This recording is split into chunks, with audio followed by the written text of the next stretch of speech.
mengaku sudah di sudah dirugikan oleh koperasi maupun oleh pelaku perorangan yang kita sebut sebagai rentenir itu. Selebihnya akan mereka belum berhubungan dengan lembaga atau perorangan itu dengan motivasi mengikuti acara ini adalah untuk menambah pengetahuan atau wawasan bersama para narasumber. Lalu dari seluruh peserta itu, Pak Bagio dan Pak Zul, eh, sebenarnya ada juga kawan-kawan yang sudah ya istilahnya mereka orang-orang hukum, banyak juga jumlahnya Pak Zul. Nah, ini bisa jadi motivasinya juga tujuannya adalah untuk berdiskusi atau mudah-mudahan nanti mereka juga bisa memberikan masukan kepada peserta yang lain. Nah, mengenai tema kita saya ulangi kepada Bapak Ibu. Jadi kita tetap nanti fokus dengan tema besar seperti yang tertuang di dalam eh, brosur itu. Ya, payung besarnya adalah memang agak ini kalimatnya cara melawan kejahatan rentenir dan koperasi curang. Jadi itu tentunya sudah banyak asumsi dari kalimat itu. Nanti ada sub-sub tema atau item-item penjabarannya. Mudah-mudahan nanti bisa kita mendapatkan elaborasi teorinya dari Bapak Zul yang pakar hukum pidana ini. Nah, sebelum saya memperkenalkan dua narasumber kita, itu nanti ini dimohon Pak Zul, eh, narasumber yang pertama untuk memberikan dasar-dasar secara akademiknya atau secara teoritisnya, kerangka teoritisnya, maka Pak Zul yang kami mohon untuk eh, mengambil waktu terlebih dahulu. Nah,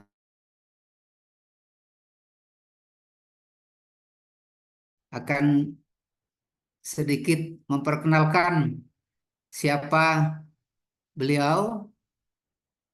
Ah, Pak Zul ini, Pak Zulkarnain, lengkapnya kandidat doktor Zulkarnain SHMH, adalah seorang akademisi yang memiliki pengalaman luas di bidang hukum, terutama hukum pidana, hukum korporasi, dan hukum bisnis. Saat ini Pak Zulkarnain ini menjabat sebagai Ketua Program Studi Ilmu Hukum di Universitas Widyagama Malang.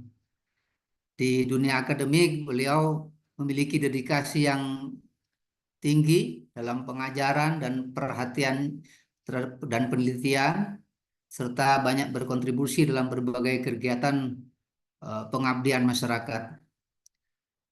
Pak Zulkarnain ini menyelesaikan pendidikannya di sarjana hukumnya di Universitas Widyagama Malang. Kemudian itu tahun 2000-an, tahun 2000, kemudian melanjutkan pendidikan Magister Hukum di Universitas Brawijaya, dan sekarang sebentar lagi sudah sekarang kandidat doktor di bidang ilmu hukum. Pak Zulkarnain ini mengajar sejumlah mata kuliah di kampus, hukum acara pidana, hukum pidana umum, hukum bisnis, kejahatan korporasi, dan tidak hanya di Universitas Widyagama tapi juga di Universitas Muhammadiyah Malang. Beliau juga mengajarkan mata kuliah pilihan yang relevan dengan perkembangan hukum modern seperti hukum pidana cyber. Pak Zulkarnain ini telah menghasilkan banyak karya ilmiah yang berfokus pada penegakan hukum pidana, kejahatan korporasi, dan reformasi kebijakan hukum. Di luar bidang akademik, Pak Zul ini aktif sebagai narasumber dan ahli dalam berbagai kasus hukum. sering diminta menjadi saksi ahli dalam kasus-kasus besar pidana besar.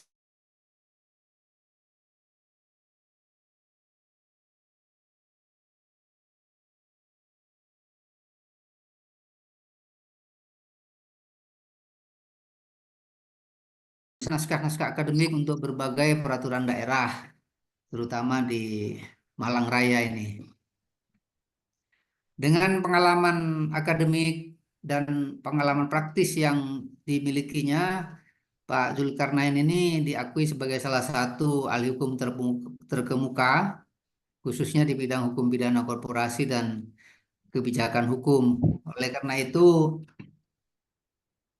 kita harapkan beliau nanti akan bisa memberikan wawasan akademiknya mengenai terkait dengan topik kita, yaitu melawan praktek-praktek rentenir dan kecurangan koperasi yang banyak merugikan masyarakat. Itu sekilas mengenai Pak Dr. Zulkarnain. Saya mohon waktu sedikit Bapak lagi.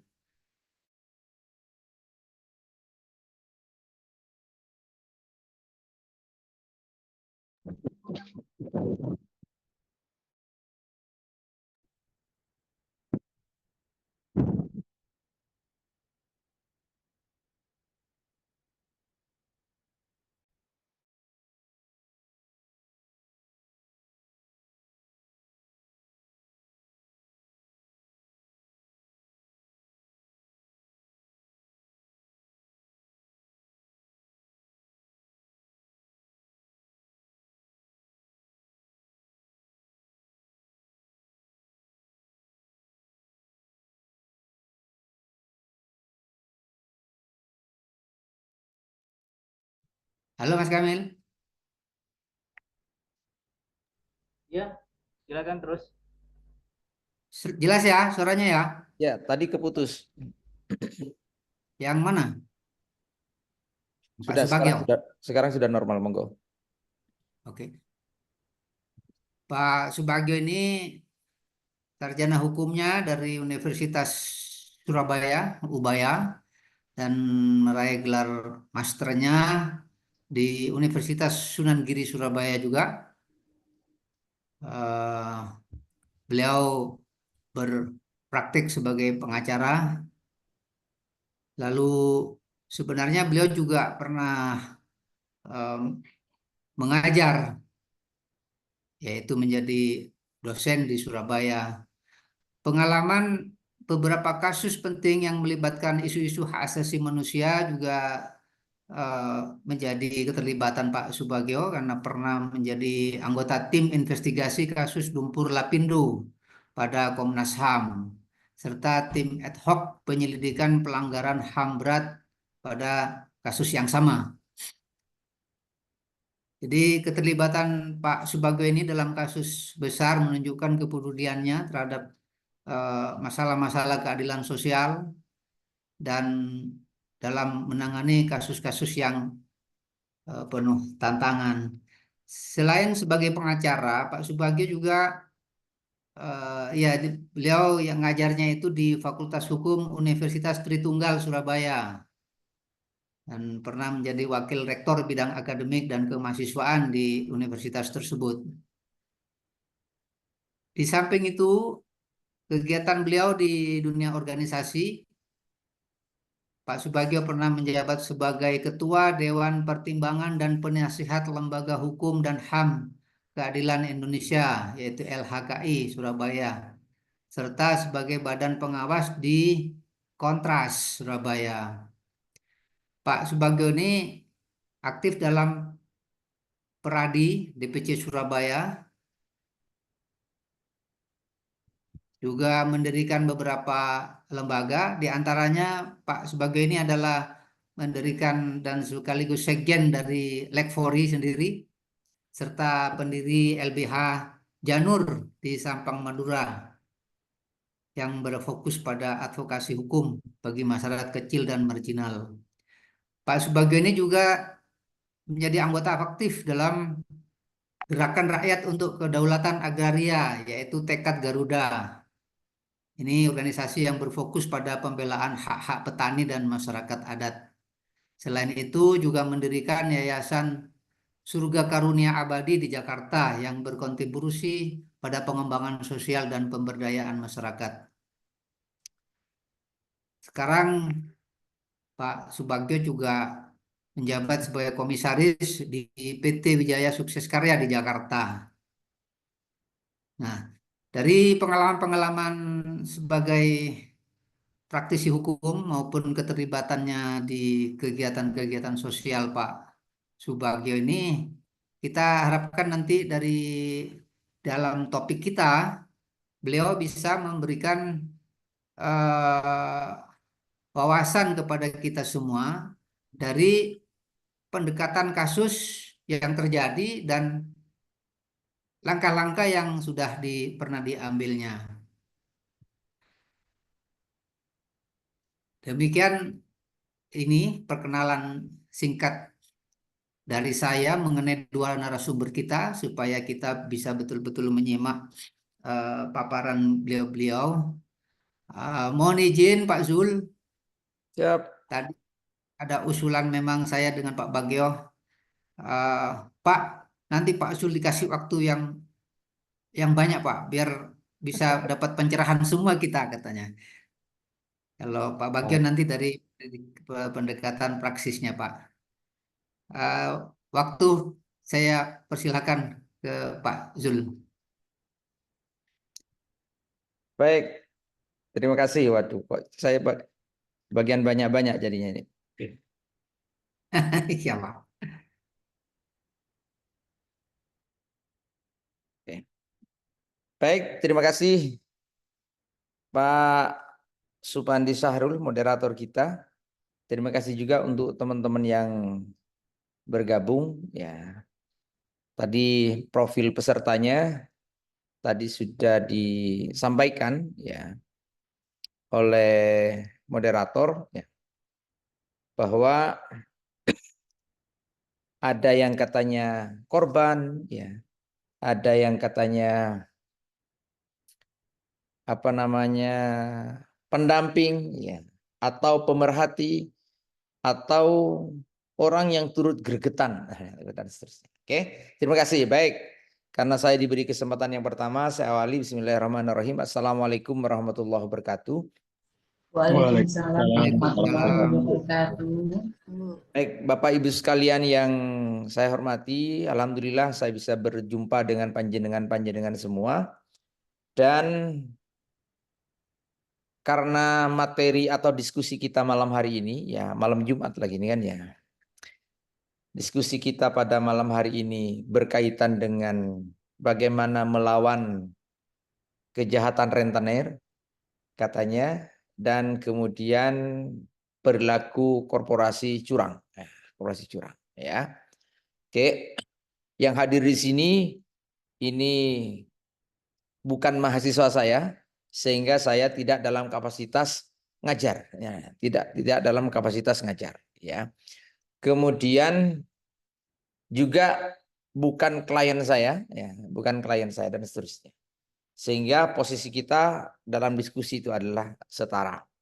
Kemudian saya justru sebenarnya berharap Pak Bagio dulu memaparkan katanya banyak kasus-kasus itu. Tapi kalau misalnya saya duluan, berarti saya paparkan dulu mengenai aspek-aspek yang sifatnya teoritik ya, sifatnya teoritik. Tapi nanti beberapa aspek ya setelah Pak Bagio ya, menyampaikan, saya juga akan merespon ya, merespon beberapa. Meskipun saya juga beberapa pengalaman-pengalaman, tapi sebagai keahlian ya, ya. Saya diminta ada koperasi nakal di Pasuruan misalnya ya, yang itu besar ya. Kemudian bekerja sama dengan bank asing ya, ya bank asing. Saya kemudian menjadi ahli baik perkara perdatanya maupun perkara pidananya. Kemudian beberapa kasus di tempat-tempat lain yang kemudian saya diminta memberikan pendapat ahli ya terkait dengan kasus-kasus tersebut. Oleh karena itu yang saya sampaikan sebagian agak sedikit apa namanya bahasa akademik ya. Tapi nanti saya sampaikan juga singgung juga terkait dengan beberapa contoh-contoh modus ya, contoh-contoh modus dalam praktek-praktek yang istilah dalam diskusi ini menggunakan rentenir. Ya. Kemudian saya berharap juga paparan dari Pak Pargo. Justru saya juga nanti berharap diskusi ini dari para audiens memaparkan berbagai pengalamannya, contohnya, sehingga nanti kita diskusikan. Kalau konteksnya seperti ini, maka secara hukum bagaimana? Secara hukum bagaimana? Dan kita bertukar pikiran di sini. Baik, saya sempat membuat beberapa pointers ya sebagai bahan diskusi, pengantar diskusi ya, pengantar diskusi ya. Kemudian nanti juga ada beberapa hal yang sifatnya teoritik, mungkin bisa jadi saya sampaikan kalau cukup waktu, tapi juga mungkin itu baru saya akan paparkan, tayangkan lebih lanjut sampai selesai apabila ada pertanyaan yang menyinggung ke sana. Tapi berkaitan, sangat berkaitan dengan konteks tentang bagaimana cara melawannya. Cara melawannya. Baik, saya izin share screen.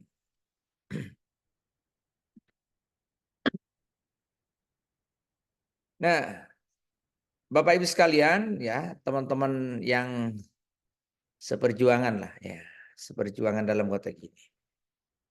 Saya kemarin sempat diajak oleh Pak Supandi bahwa mendiskusikan bagaimana Pak melawan kejahatan rentenir dan koperasi curang, koperasi curang. Ya, nanti kemudian kita harus paham dulu rentenir itu apa. Kalau koperasi, insya Allah mungkin paham. Ya, khawatir semua yang memberikan piutang itu disebut rentenir semua. Ya, kemudian kalau misalnya dilihat dari pengertiannya, maka nanti mungkin kita akan berkesimpulan, ya sepakat dengan beberapa kesimpulan di beberapa referensi, bahwa rentenir itu ada yang legal, ada yang ilegal.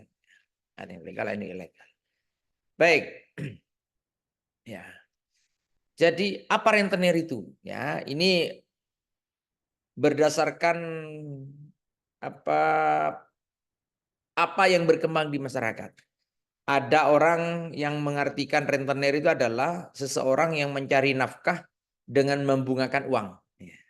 Itu karena dari asal kata dari rente, ya rente. Ya. Kemudian ada yang berpendapat bahwa rentenir itu juga dikenal sebagai tukang riba, ya. Karena kemudian cara membungakan uangnya tidak syar'i, ya. Kemudian pelepas uang, ya, ini maksudnya melepaskan uang untuk dipinjamkan, tapi berharap kembalian itu banyak sekali. Ada yang menyebut juga lintah darat. Nah, kalau beberapa referensi lain, ya, ada yang berpendapat juga aja. Jadi rentenir adalah seseorang atau lembaga yang memberikan pinjaman uang, ya, dengan suku bunga yang sangat tinggi, seringkali di luar batas. Ya, nanti ini ada kaitannya dengan aspek hukum keperdataannya nanti mengenai prinsip-prinsip atau asas konsensualitas. Nanti di belakang saya akan jelaskan. Nah, seringkali di luar batas yang diatur atau dalam kondisi yang merugikan peminjam. Ya. Kalau perbankan, ya mungkin itu ada batas suku bunga, ya suku bunga.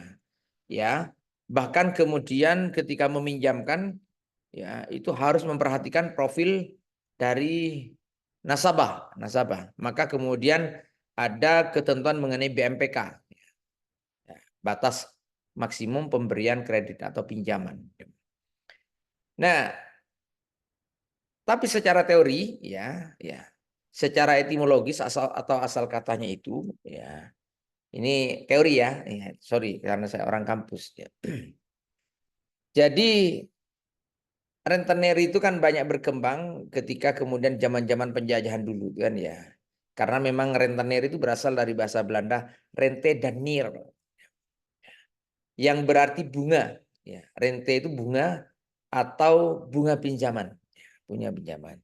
Dan nir ya itu adalah aktornya atau misalnya subjeknya atau pelaku, sama dengan organisasi ada or belakangnya atau r belakangnya, itu adalah sebagai pelaku.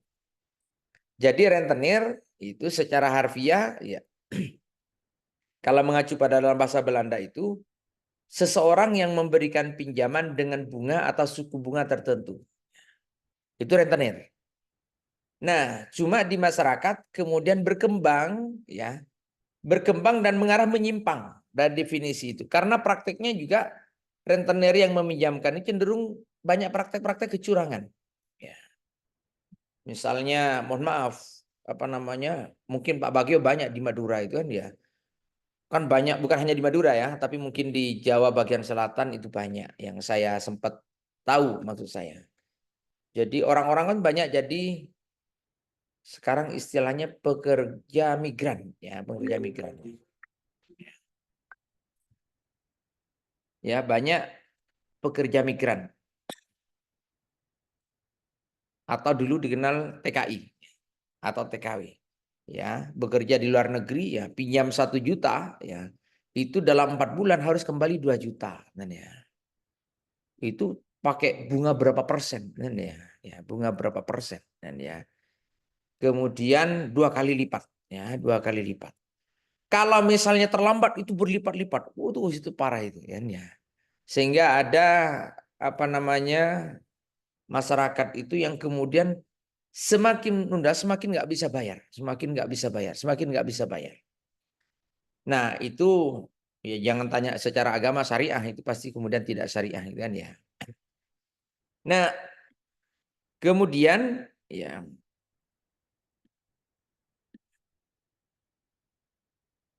masuk ke dalam Indonesia itu ya sehingga dipergunakan hingga saat ini itu untuk merujuk kepada orang atau lembaga yang memberikan pinjaman dengan suku bunga yang tinggi. Padahal maknanya tidak harus tinggi dengan bunga tertentu. Tapi dalam prakteknya banyak. Dan seringkali dalam kondisi yang merugikan pihak peminjam. Ya, sehingga rentenir itu diartikan yang merugikan pihak peminjam. Kalau apa namanya kreditur yang meminjamkan tetapi itu wajar-wajar kepada orang tidak akan menyebut itu rentenir. Misalnya saya pinjam uang ke Pak Supandi, misalnya Pak moderator nih, ya, Pak Supandi. Kemudian pinjam uang misalnya 10 juta. Kemudian gimana Pak Zul karena ini misalnya 1 tahun Pak saya kembalikan atau saya kembalikan saya bertahap bulanan. Ya, ya 10 bulan lah karena 10 juta. Kemudian sebagai bentuk terima kasih saya tiap bulannya apa namanya nambahi uang 100.000. Sekiranya itu tidak merugikan dan tidak terlalu apa namanya memaksakan secara keuangan kepada si debitur saya ya. Itu aja dan saya tidak orang masyarakat tidak akan menyebut Pak Supandi sebagai rentenir ya. Rentenir. Ya peminjam biasa atau kreditur biasa. Kan banyak praktek-praktek di masyarakat. Atau kemudian kita pinjam ke apa namanya bank perbankan. Kalau perbankan kan sudah diatur suku bunganya itu kan ya ada mekanismenya. Nah, sehingga istilah tersebut ya dalam masyarakat secara luas digunakan bahwa rentenir itu adalah mereka yang membungakan uang secara tidak wajar. Bergeser, ada pergeseran makna terhadap rentenir. Padahal asalnya ya setiap orang yang meminjamkan sejumlah uang dengan bunga tertentu, sekalipun itu sedikit, itu disebut rentenir. Jadi maknanya itu sebenarnya normal-normal saja. Tapi bergeser sekarang bahwa rentenir itu adalah apa kreditur dengan tingkat bunga tinggi yang kemudian sulit untuk memungkinkan dari debitur itu untuk bisa mengembalikannya dengan tepat waktu dan seterusnya. Bahkan berkembang-berkembang. Itu yang kemudian menjadi persoalan-persoalan di masyarakat. Ada juga koperasi yang kemudian memberikan bunga tertinggi. Padahal koperasi itu harus tunduk dengan undang-undang koperasi. Ya. Cuma masyarakat ada istilah bank titil, ya, ada koperasi gadungan, ya, ada koperasi tetapi tidak punya ADART, kemudian tidak tunduk pada undang koperasi, cuma disebut aja oleh masyarakat itu adalah koperasi, ya, meminjamkan kemudian dan macam-macam. Ada praktek-praktek itu banyak di masyarakat. Nah, sehingga praktek-praktek dengan membungakan dengan suku bunga yang tinggi ini juga tidak memperhatikan profil daripada si debitur atau calon debiturnya, ya, maka itu kan sudah bisa ditebak dari awal ini mungkin akan macet dan macam-macam, ya, macam. Maka itu juga menyimpang. Itu adalah beberapa bentuk-bentuk praktek menyimpang, ya. Misalnya yang terjadi misalnya di satu tempat, nggak saya sebut tempatnya. Nanti kecuali kalau Pak Bagio vulgaran, saya akan sedikit vulgar juga menceritakan beberapa kasus, ya. Sekiranya itu adalah karena sudah menjadi fakta hukum dan sudah menjadi apa depan. Nah, jadi ada yang kemudian profil customer, ya, atau profil dari si debitur, profil dari debitur itu kurang memungkinkan. Bahkan ya, ada, mohon maaf, ada sales atau marketingnya koperasi atau lembaga keuangan-keuangan tertentu lainnya.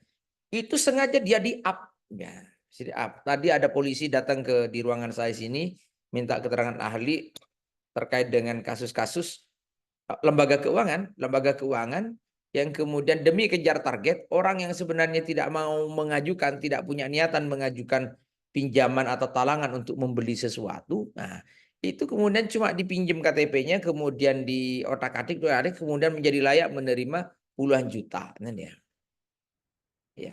Tapi dia tidak menerima hasil pinjaman, kemudian dialihkan orang lain. Tapi dia kemudian menjadi masalah. Ya. Ya, ketika diperkarakan, dia menjadi turut tergugat jadinya. Karena macet dan seterusnya. Nah, itu terkait beberapa penyimpangan. Nah, namun yang penting atau yang perlu dipahami oleh kita semua, ya, terkait dengan bagaimana pola hubungan hukum, ya, bagaimana pola hubungan hukum antara misalnya si rentenir atau kreditur dengan debitur itu. Ini kan dalam konteks topik malam ini, kalau kita menggunakan istilah hukum perdata itu atau istilah hukum keuangan itu, kan ada kreditur yang meminjamkan, ya, dan debitur sebagai peminjam.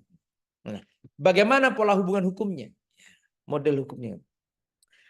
Jadi dalam sistem hukum positif Indonesia, pinjam meminjam itu kan ada hubungan hukum secara keperdataan antara kreditur dengan debitur. Itu adalah misalnya si rentenir dengan si yang meminjam, debitur, itu kan ada perjanjian pinjam meminjam, entah itu secara lisan, entah itu tertulis, ya. Ada pinjam meminjam di situ, ya. Ada pinjam meminjam dari antara kreditur dengan debitur. Sehingga pola hubungannya adalah pinjam meminjam. Ya. Itu lahir, ya, berdasarkan atas kesepakatan. Lahir atas kesepakatan antara pemilik uang, dalam hal ini yang istilah digunakan pada malam ini itu adalah rentenir, dan pihak peminjam. Pola hubungannya adalah perjanjian pinjam meminjam. Maka di situ karena ada kata perjanjian, maka harus tunduk dengan 1320 KUH Perdata mengenai syarat sahnya perjanjian. Itu nanti termasuk asas-asas yang nanti akan saya jelaskan di bagian akhir kalau cukup waktu. Ya. Nah, perjanjian itu di satu pihak dikenal atau diperbolehkan, ya, baik dalam sistem hukum adat maupun dalam sistem hukum perdata, ya. Tapi di lain pihak dalam hukum pidana pun juga tidak ada larangan yang mengaturnya. Khususnya tindak pidana perbankan, ya, terkait dengan bunga-bunga atau koperasi. Jadi pinjam meminjam karena berbasis pada kesepakatan perjanjian, maka pada dasarnya berapapun bunga yang disepakati dan sepertinya, pada dasarnya itu tidak melanggar hukum. Ya, melanggar hukum. Itu kalau normatif murni, normatif belaka, ya, normatif belaka. Tapi kalau dikaitkan dengan yang lain, aspek yang lainnya juga. Jadi kalau ada praktek-praktek rentenir, ya, tidak bisa juga dikatakan menjalankan praktek bank gelap. Karena rentenir khususnya yang perorangan misalnya, atau itu bukan bank, sehingga tidak bisa dikaitkan, dikriminalkan dengan undang-undang perbankan. Undang-undang perbankan dikriminalisasi berdasarkan dasar-dasar undang perbankan, tidak bisa. Nanti di slide berikutnya ada apa yang dilarang terkait kalau kita menggunakan perspektif hukum perbankan, hukum perbankan. Nah, apa yang dilarang kalau menggunakan perspektif hukum perbankan? Bahwa yang dilarang itu apabila perbuatannya ya, itu menghimpun ya, perbuatan menghimpun dana dari masyarakat ya. Perbuatan menghimpun dana dari masyarakat ya. Maka kalau itu menyimpang baru itu bisa dikriminalkan berdasarkan undang-undang perbankan. Ya, menghimpun dana dari masyarakat padahal dia bukan bank. Tapi kalau misalnya hubungannya adalah person to person, ya, orang perorangan, ya. Mohon maaf, saya ngambil contoh yang kebetulan namanya muncul di sini. Misalnya saya dengan Bu Siti Komariah, misalnya. Ya, saya meminjamkan uang. Bu Siti Komariah kebetulan butuh uang, ya, butuh uang. Ya, maka hubungannya itu antara saya dengan Bu Siti Komariah, maka hubungan hukum keperdataan. Selama Bu Siti Komariah itu setuju pinjam begini dan sebagainya dan tidak ada paksaan, maka sulit untuk mengkriminalkan, ya. Sulit juga memperkarakan sebagai perbuatan melawan hukum perdata sekiranya saya ngambil bunga tinggi, memperlakukan bunga tinggi. Tapi nanti kalau dikaitkan pada aspek yang lain, nanti di slide berikutnya nanti akan saya sampaikan. Ini masih cenderung pembahasan secara normatif. Nah. Sedangkan perbuatan yang dilakukan pihak yang menyalurkan atau meminjamkan uang dengan bunga rentenir itu, ya tidak, sekali lagi tidak bisa dilarang dalam undang-undang perbankan kalau menggunakan praktek itu. Maka dengan demikian rentenir tidak dapat dikualifikasikan sebagai suatu tindak pidana, sebagai tindak pidana perbankan atau tidak menjalankan usaha bank gelap. Kalau dilihat menggunakan perspektif hukum perbankan, karena perorangan misalnya saya tadi dengan Bu Siti Komariah, saya tidak bisa disebut, saya kan tidak tunduk dengan undang-undang perbankan karena saya perorangan. Ya, oke. Mohon maaf. Berikutnya Bapak Ibu sekalian, ya. Bagaimana kalau bunganya terlalu tinggi? Ya, kan itu yang dipermasalahkan dengan rentenir itu yang kemudian debitur itu kesulitan untuk membayarnya. Pada saat butuh nggak mikir bunganya terlalu tinggi, ya. Ya, karena butuh, ya. Saya butuh uang 10 juta sekarang misalnya ya, atau butuh uang 100 juta untuk butuh uang untuk menutup utang, ya. Jadi hutang untuk menutup utang. Katanya Roma Irama, gali lubang untuk tutup lubang. Ya. Jadi lubang yang satu itu lubang baru terbuka. Ya, jadi itulah Indonesia, gali lubang tutup lubang. Saya butuh uang 100 juta. Butuhnya harus selesai malam ini, saya harus bayar uang 100 juta. Ya, ketemulah saya dengan Mbak Ermalinda. Mbak, ada uang Mbak, saya butuh ini. Oh, ada Mas. Kemudian, tapi begini. Kapan sanggup untuk mengembalikan? 1 bulan lah. Ya sudah. Tapi ini nanti bunganya itu per minggu hitungannya. Per akhir pekan. Per akhir pekan. Bunganya berapa? 10% misalnya. 10% dari 100 juta kan 10, kebanyakan ya mungkin ya. Tapi orang butuh kalau misalnya 1 bulan, mingguan kan 4 kali kan. Bunganya ya bisa jadi butuh. Enggak apa-apa lah. Misalnya katakanlah bunganya 10%. 10%. Sehingga kembalinya nanti kalau total 1 bulan ya, per minggunya 10%, 1 bulan menjadi 140 juta. 1 bulan, 1 bulan. Padahal gaji orang kerja saja, standarnya PNS misalnya 1 bulan itu pokoknya tidak ada yang 10 juta kalau misalnya PNS biasa. Enggak ada 10 juta per bulan. Ini 1 bulan ya 40 juta. 40 juta. Maka seharusnya Mbak Ermalinda, misalnya Mbak Linda ya, Mbak Linda ini harusnya kalau ngerti tentang bagaimana prinsip-prinsip sosial ekonomi ya, sosial ekonomi tentu tidak bisa memanfaatkan posisi saya. Kan banyak yang terjadi itu penetapan bunga yang dinilai tinggi itu sebenarnya memang bukan tindak pidana. Tapi melainkan kayak Mbak Linda tadi itu menyalahgunakan keadaan saya yang sangat butuh harus malam ini, itu yang dalam apa namanya referensi hukum disebut dengan undue influence ya. Atau misbruik van omstandigheden. Yang sebagaimana dikenal dalam hukum berat. Memanfaatkan kondisi saya. Jadi Mbak Linda memanfaatkan kondisi saya yang mau nggak mau ya sudah, kalau nggak mau ya sudah Pak, silakan cari tempat lain, kata Mbak Linda. Oke Mbak Linda, saya setuju.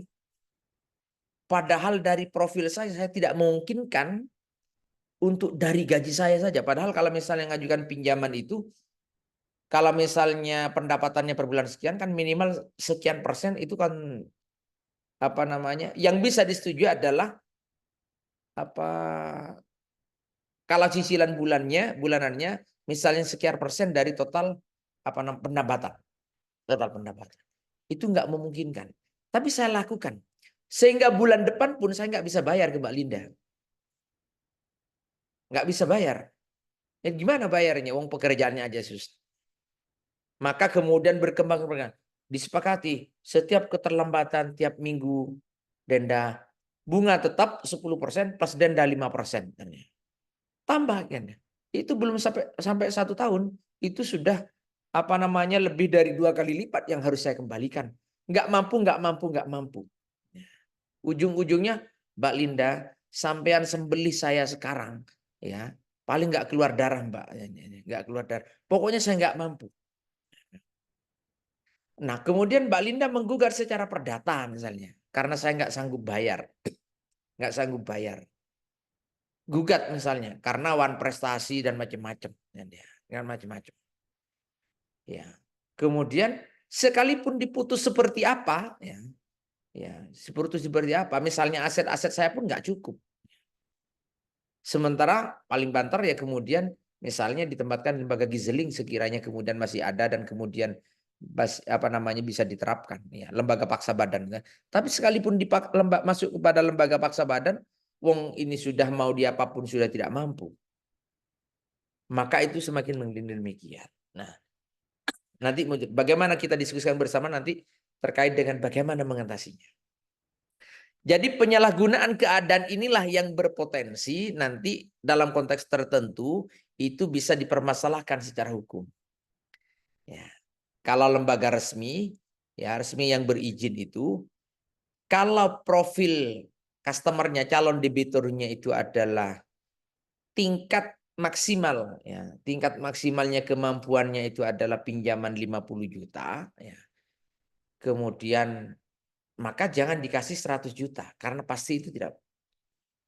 Jadi ada yang kemudian bisa secara teori nanti bagaimana melawannya itu di berikutnya nanti ya misalnya. Jadi seseorang yang sudah mengetahui misalnya contoh tadi Mbak Linda sudah tahu kondisi saya itu profil saya nggak mungkin seperti itu. Tapi tetap mengasihkan dan kemudian membebani bunga yang tinggi-tinggi seperti itu. Nah, itu maka akan dianggap secara teori ya nanti dalam apa namanya ada kajian international convention nanti yang kemudian harus mengenai hak-hak ekosop yang nanti juga akan saya sampaikan. Tetapi karena Pak Bagio itu basicnya juga banyak aktivis HAM, nah nanti itu biar bagiannya Pak Bagio nanti ya. Tapi saya singgung sedikit nanti. Jadi penyalahgunaan keadaan dapat terjadi bila seseorang menggerakkan hati orang lain melakukan sesuatu perbuatan hukum dengan menyalahgunakan keadaan yang sedang dihadapi orang tersebut. Ya. Jadi orang yang kayak saya tadi sudah terpaksa banget dimanfaatkan. Nah, maka sekalipun itu terjadi kesepakatan, itulah yang kemudian bisa jadi itu adalah bisa dipermasalahkan yang kemudian prinsip konsensualitasnya itu tidak tercapai. Padahal salah satu prinsip mendasar dalam perikatan atau perjanjian maksud saya itu adalah harus mengacu pada prinsip memenuhi asas konsensualitas. Yang nanti di bagian akhir akan saya singgung. Oke. Nah, pertanyaan berikutnya, dapatkah rentenir dipidana? Ya, ini bidang saya. Nah, kita coba cermati bahwa pihak kreditur atau rentenir bahasa diskusi kita malam ini ya. Dalam suatu perjanjian pinjam uang dengan bunga yang tinggi itu telah memanfaatkan keadaan debitur peminjam yang berada pada posisi lemah. di mana ia sangat membutuhkan uang untuk suatu keperluan yang sangat mendesak sehingga terpaksa menyetujui, kayak saya tadi. Terpaksa menyetujui. Nah, tetapi itu masuk perdata. Masuk perdata. Keterpaksaan menyetujui kondisi tertentu bisa jadi aspek hukum perdata. Misalnya bisa dipermasalahkan mengenai syarat subjektifnya. Syarat subjektifnya mengenai prinsip konsensualitas itu. Tetapi dalam konteks ini, dalam perjanjian pinjam-pinjam uang dengan disertai bunga adalah perbuatan yang legal atau dibenarkan oleh hukum. Karena itu adalah selama itu adalah berbasis kesepakatan. Maka dengan demikian rentenir ke dalam konteks ini secara normatif sulit untuk atau bahkan tidak dapat dipidana dengan alasan pemberian bunga. Karena itu adalah berbasis kesepakatan. Tapi apakah mentok di sini sehingga kemudian ya sudah nasibnya orang nggak punya, apakah begitu? Ya, kemudian apa namanya orang-orang yang the have, ya itu akan selalu kemudian menjajah secara ekonomi kepada orang yang nggak punya atau punya ketergantungan secara ekonomi. Nah, hukum punya prinsip ke dalam konsep seperti itu. John Rawls itu punya dalam teori keadilannya itu bahwa kalau kondisi demikian maka hukum itu harus berpihak kepada yang lost advantage, ya mereka yang punya mengalami ketimpangan dalam kondisi tidak balance. Maka hukum harus bisa harus bisa memberikan perlindungan. Nah, tadi saya singgung mengenai konvensi internasional. Ya.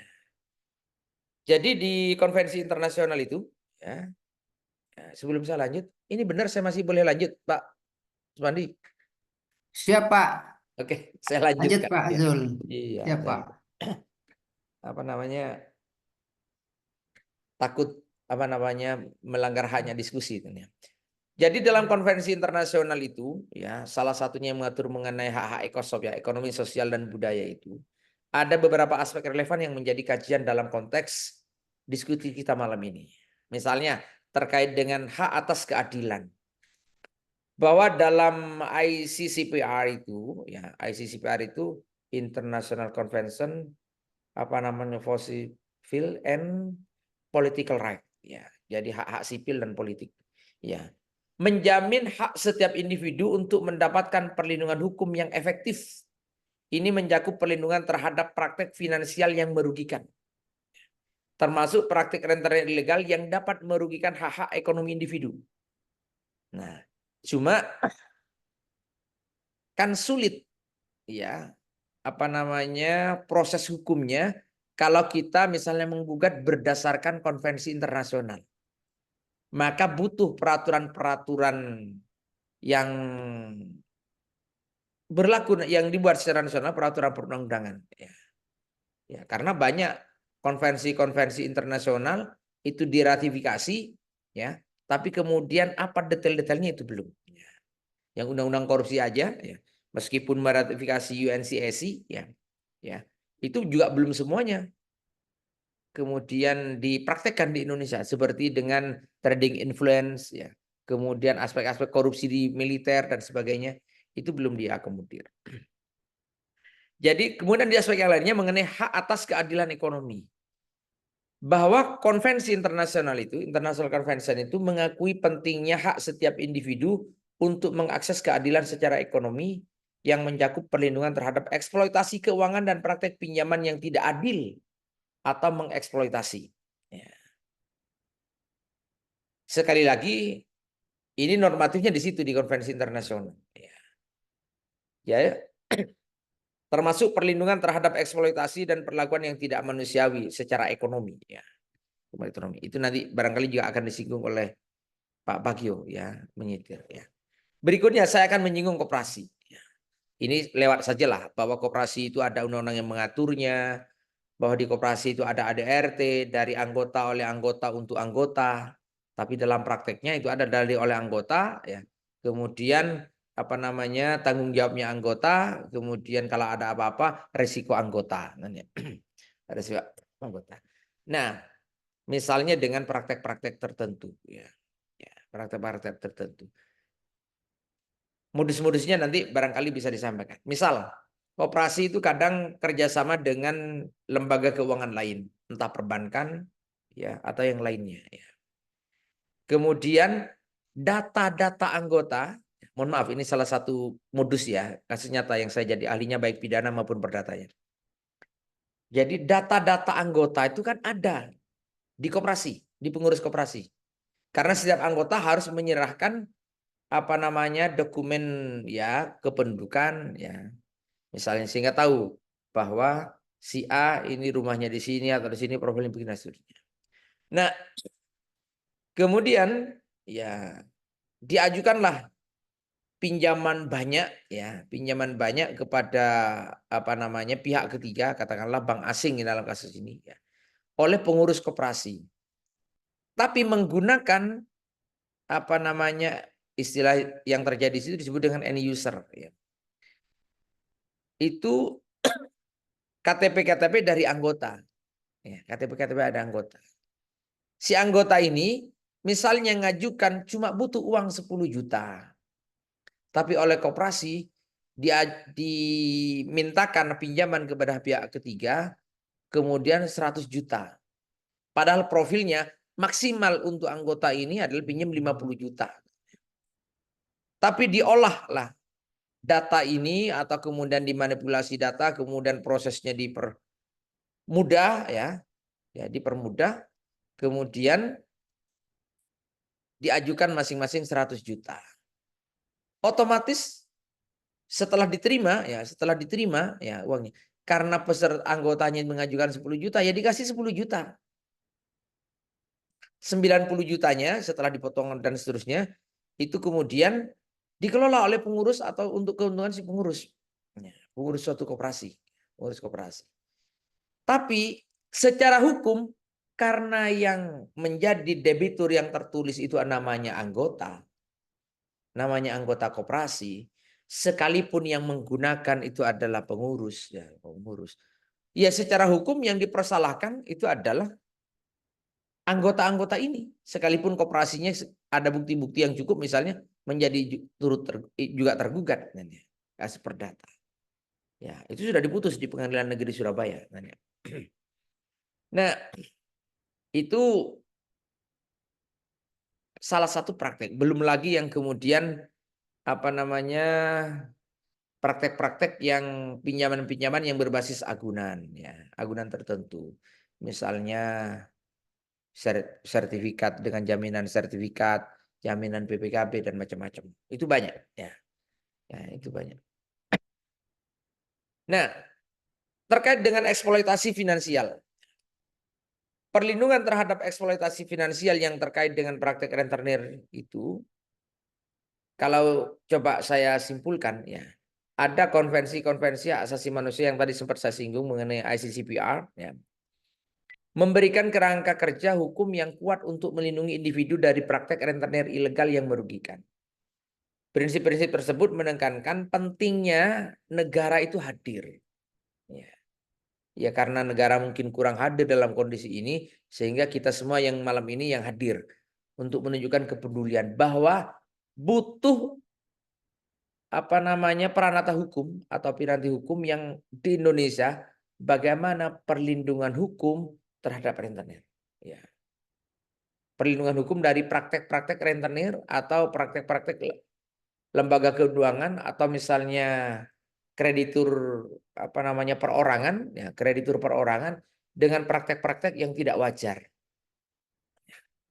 Sehingga misalnya secara hukum karena kalau sudah ada aturannya meskipun sudah disepakati antara saya dengan Mbak Linda tadi dengan bunga 10% dan seterusnya, sekiranya ada permasalahan hukum, maka kemudian bisa dijadikan dasar bahwa Zulkarnain hanya wajib punya kewajiban membayar itu adalah pokoknya karena 100 juta dibagi 10 ditambah dengan bunga yang wajar dalam konteks itu sesuai dengan profilnya. Nah, itu butuh apa namanya ketentuan hukum yang bisa melindungi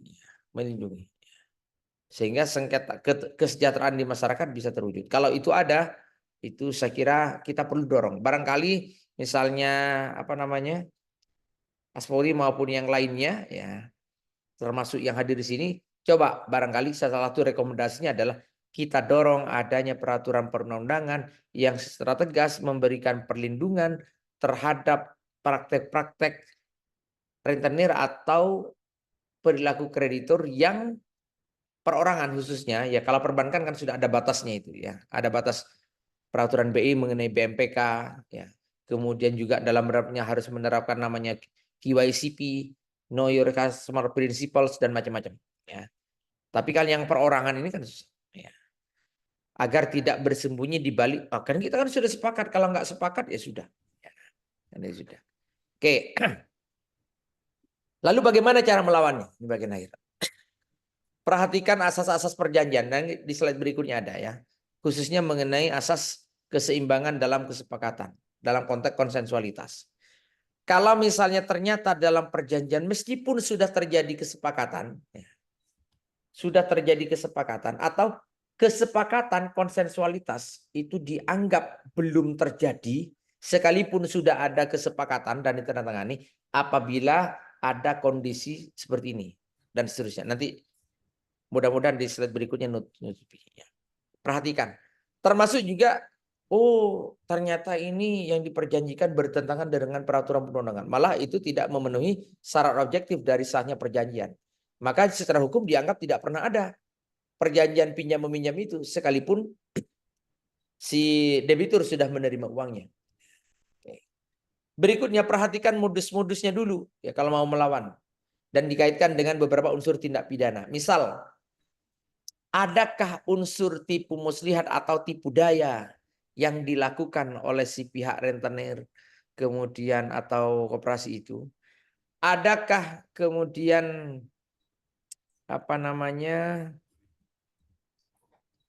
praktek-praktek yang kemudian bertentangan dengan undang-undang perlindungan konsumen misalnya dengan konsumen atau yang lainnya, unsur-unsurnya itu ada ya, silakan. Kemudian tapi melawan terbaik dan legal adalah dengan cara hukum. Artinya kalau mau bayar rentenirnya saja itu susah ya, kalau diselesaikan dengan peradilan arbitrase ya itu juga susah ya. Sulit karena bayar maksudnya kan, bayar. Ya. Ada juga strategi hukum ya, penegakan hukum agar kepolisian juga perlulah mencermati. Kadang-kadang polisi-polisi yang masih pangkatnya rendah-rendah itu banyak jadi korban rentenir juga. Dia SK-nya begitu jadi angkat jadi polisi sudah sekolah kan ya, sudah sekolah. Ya. Kemudian pemberdayaan masyarakat, edukasi lah ya. Masyarakat bahwa manfaatkan lembaga-lembaga keuangan itu yang legal dan kemudian diawasi oleh OJK dan macam-macam. Dan juga perlu hati-hati. Sekarang rentenir itu sudah online kan ya. Ya, pinjol-pinjol itu dan seterusnya kan ya. Kemudian dan mereka tahu data-data kita. Karena apa? Pakai dari get kontak kemudian bisa melacak-melacak dan seterusnya. Karena aplikasi-aplikasi banyak aplikasi-aplikasi yang nakal. Sehingga tapi kalau secara digital atau melalui elektronik kan bisa jadi nanti ya ada pernyataan-pernyataan yang secara digital itu bertentangan dengan undang-undang ITE sehingga bisa menggunakan piranti undang-undang ITE itu juga untuk menjerat pada apa yang dilakukan oleh si pihak rentenir karena ada pasal kalau tidak pasal 38 ya pasal 35 atau 38. Jadi transaksi elektronik ya, informasi elektronik entah itu kesepakatan atau apa yang merugikan secara keperdataan itu bisa kemudian dipermasalahkan secara keperdataan pakai undang-undang ITE. Kemudian ini panjang kalau saya teruskan karena perjanjian itu satu semester tersendiri ya. Tapi kemudian saya singgung sebagian saja ya. Bahwa kenapa hubungan hukum antara rentenir kreditur dengan debitur tadi saya sebut itu adalah bagian dari perjanjian ya. Maka harus dilihat dari aspek syarat sahnya perjanjian secara subjektif maupun secara objektif. Kalau mereka sepakat, contoh tadi terakhir saya dengan Mbak Linda, saya sepakat sudah. Mereka kata sendiri, saya sepakat pinjam uang 100 juta nanti kembali 1 bulan 140 juta. Sepakat. Kemudian yang kedua saya dengan Mbak Linda sudah sama-sama dewasa cakap hukum. Yang diperjanjikan pinjam uang sejumlah sekian, teknisnya sudah jelas. Sebab yang halal, uangnya yang dipinjamkan oleh Mbak Linda uang pribadi yang halal, bukan. Tapi kalau yang dipinjamkan kok ternyata itu hasil judi, hasil narkoba dan macam-macam, kena money laundering nanti kan ya, money laundering. Selama 4 syarat itu terpenuhi, yang kemudian secara teori itu disebut dengan syarat subjektif dan syarat objektif, tetapi perlu dikaji di sini untuk melawannya. Apakah syarat-syarat yang pertama dan kedua tadi sepakat dan cakap terpenuhi? Kalau tidak, berarti tidak memenuhi syarat subjektif, sehingga kalau tidak memenuhi syarat subjektif, maka perjanjian itu dapat dibatalkan. Voidable. Vernitih barhead. Ya, bahasa Maduranya begitu ya.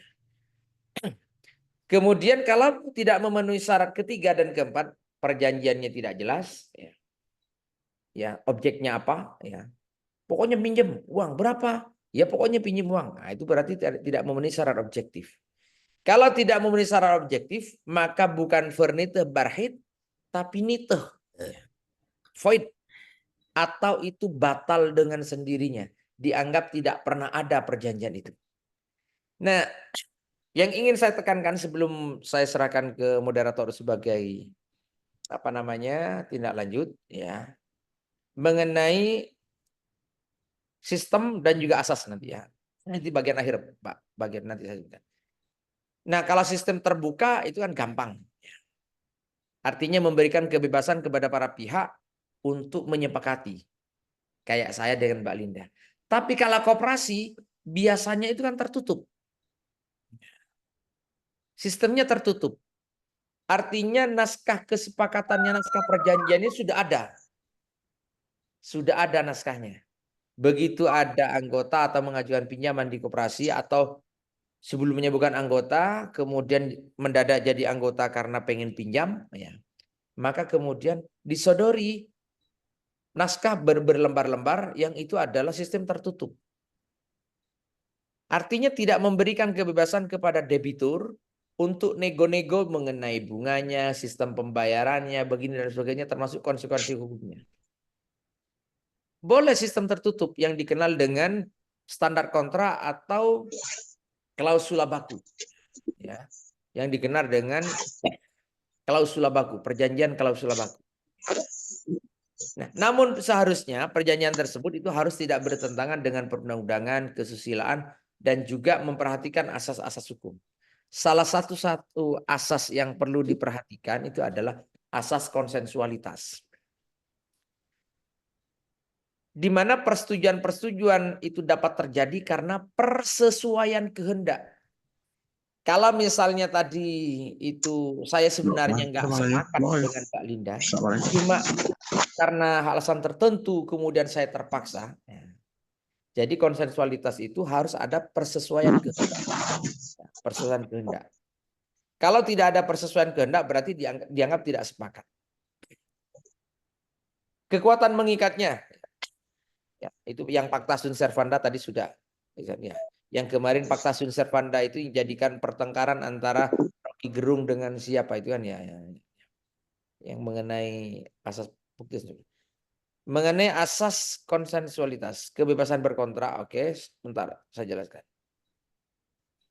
Nah, kesepakatan para pihak yang membuat perjanjian yang ditandai dengan apa yang dikehendaki pihak yang satu juga dikehendaki oleh pihak yang lainnya, itu berarti sudah terjadi konsensus di situ. Interupsi Pak ya, itu ada yang bocor, itu siapa itu? Terima kasih. Oh, baik.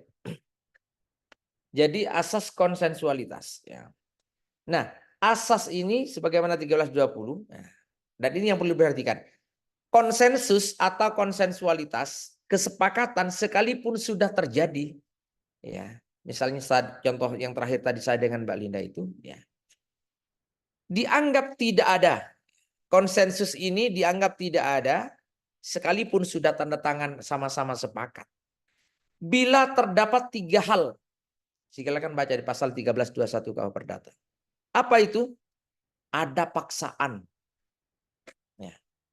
Untuk menyetujui dipaksa. Ya. Kalau kamu misalnya pas kebetulan yang berkehendak itu si krediturnya. Kamu punya pinjaman. Ya. Kalau punya pinjaman. Sudah pinjamanmu yang kemarin tak anggap lunas tapi tak lakukan ini, perjanjian lagi. Atau apa kamu tak kasih uang begini, dipaksa lah. Sebenarnya saya nggak setuju Pak begini. Enggak, kamu begini harus. Kalau ada unsur paksaan, ya. Nah, paksaan itu ada yang diperluas. Ada paksaan itu secara nyata dipaksa, entah ancaman kekerasan atau yang lainnya, ya. Kemudian terpaksa jadi tanah. Ada paksaan psikologis. Nah, nanti jadi perdebatan di antara kita ini. Apakah memanfaatkan kondisi terpaksanya si debitur, kemudian dijawab begini sampai kemudian begini, bahkan kalau apa namanya, ya sudah kalau kamu nggak jadi pinjam sama saya, yang jelas kamu sudah tahu begini-begini. Ya keluargaku tahu bahwa kamu itu adalah punya tanggungan begini-begini. Itu akan menjadi apa namanya diketahui juga oleh orang-orang lain, sehingga jadi terpaksa. Ya, menjadi terpaksa. Kalau kamu tidak pinjam ke saya, pinjam ke orang lain, maka aku sudah tahu kondisimu secara ekonomi. Nah, itu kan bisa jadi paksaan secara psikologis.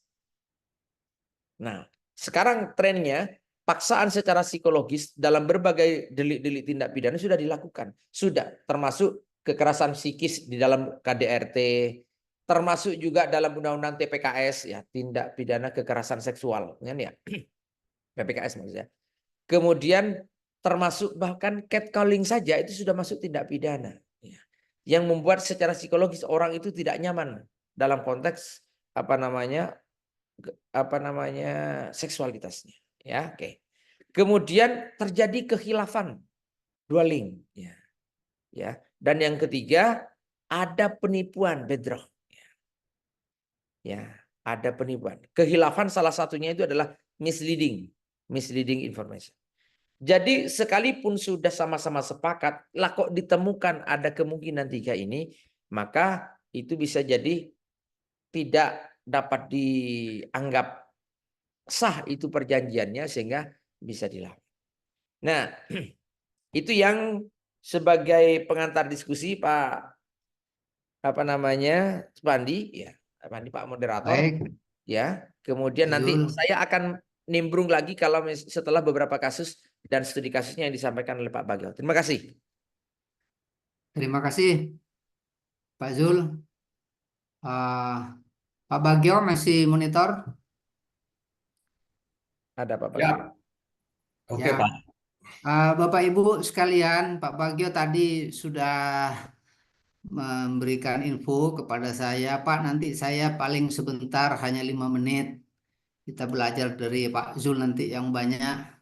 Jadi kita sekalian dengarkan sekilas dari Pak Bagio, Bapak Ibu. Mudah-mudahan setelah itu kita buka sesi tanya jawab. Dan saya sekedar mengingatkan tadi yang dari Pak Zul, mungkin Bapak Ibu bisa simpan catatan modus-modus atau apa yang dialami Bapak Ibu itu yang di luar tadi yang dijabarkan Pak Zulkarnain, tapi itu menjadi modus para rentenir dan koperasi. Silakan Pak Bagio, waktunya untuk memberikan paparannya ke Bapak Ibu sekalian. Siap, terima kasih Pak Supandi, Ibu Bapak sekalian. Selamat malam, Assalamualaikum warahmatullahi wabarakatuh. Waalaikumsalam. Waalaikumsalam. Secara teori, dasar-dasar hukum sudah dikemukakan rinci oleh Pak Dr. Zulkarnain. Jadi saya cuman menyampaikan sedikit saja, terutama tambahan prinsip dasar dan pengalaman bagaimana di pengadilan, terutama jurisprudensinya, artinya putusan-putusan pengadilan yang sudah pernah ada.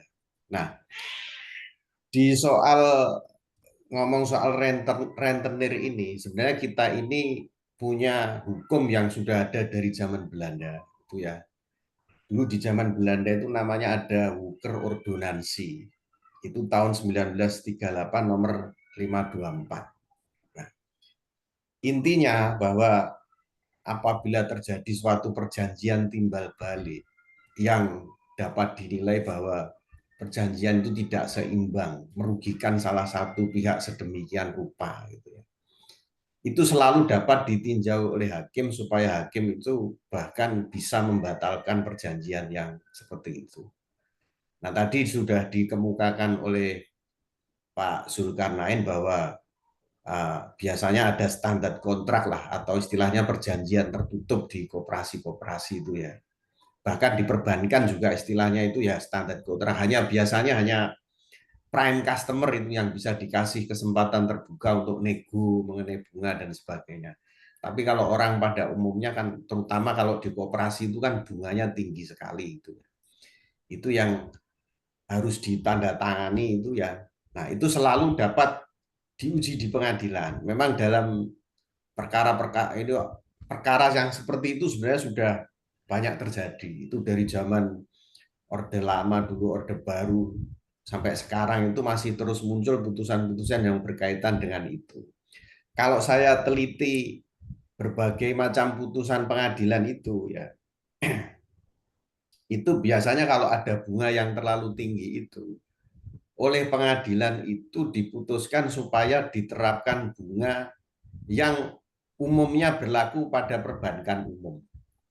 Nah, kalau saya teliti dari putusan-putusan itu rata-rata kalau yang dari tahun 2000 sampai sekarang itu bunga yang umum diperbankan itu per bulannya itu 1,5% kalau tidak salah itu. Atau kalau dalam setahunnya itu rata-rata 18%. Sehingga ya kalau ada orang yang terjerat dengan bunga yang tinggi itu, selalu terbuka kemungkinan untuk mengajukan gugatan melalui pengadilan supaya hakimlah yang nanti akan menetapkan bunga wajarnya.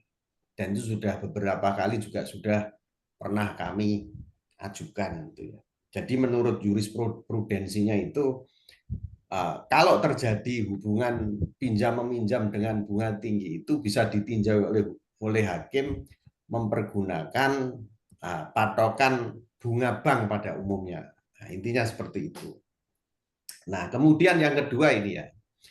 Yang kedua yang kalau yang itu tadi yang pertama itu lebih relatif gampang lah itu ya.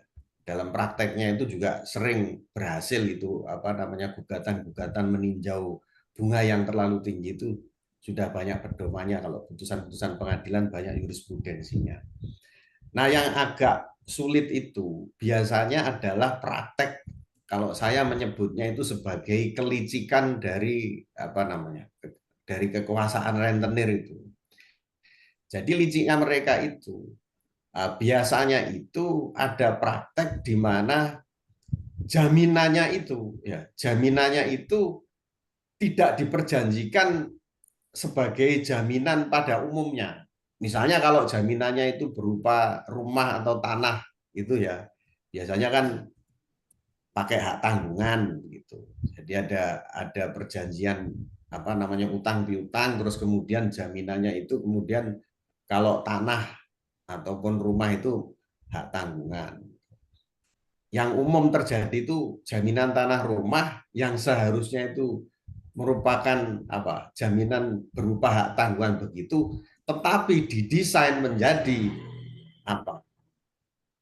akta perjanjian pengikatan jual beli itu PPJB atau PIJB itu biasanya, kemudian dilampiri dengan akta kuasa menjual. Nah, inilah yang kemudian sering menjadi masalah.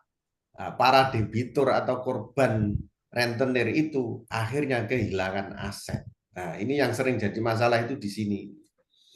Maka lalu saya itu punya ide begini.